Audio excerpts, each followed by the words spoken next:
ఇది కావాలి అనేటటువంటి ఇచ్ఛ అందరికీ కూడా ఉన్నది. అంటే నేను కోరుకున్నటువంటి ఆనందాన్నే శాస్త్రాల్లో మోక్షము అని అన్నారు అనే విషయం జనాలకు తెలుసో లేదో అది వేరే విషయం, తెలియకపోవచ్చు.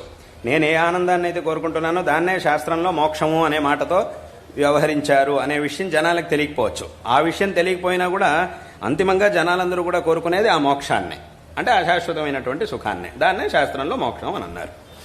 అటువంటి అంటే మన యొక్క ఉద్దేశ్యం ఏదైతే ఉందో, దేన్ని పొందాలి అనేటటువంటి ఆశ మనకు ఉన్నదో అది ఎంతవరకు మనం ఈ ద్వైతావస్థలో ఉన్నా కూడా అది మనకి లభించట్లేదు, అది లభించదు కూడా. అదేవిధంగా దాన్ని పొందాలంటే దానికి కావలసినటువంటి మార్గం ఏమిటి అనే దాన్ని కూడా మన బుద్ధితో మనం ఆలోచించి తెలుసుకునేటటువంటి విషయం కాదు, మన బుద్ధికి అందనటువంటి విషయం. కాబట్టి మళ్ళీ ఆ విషయాన్ని తెలుసుకోవాలంటే మనం ఎక్కడికి వెళ్ళాలి?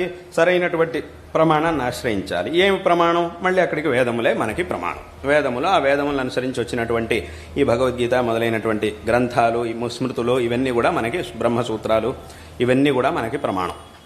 కాబట్టి వీట్ల ద్వారా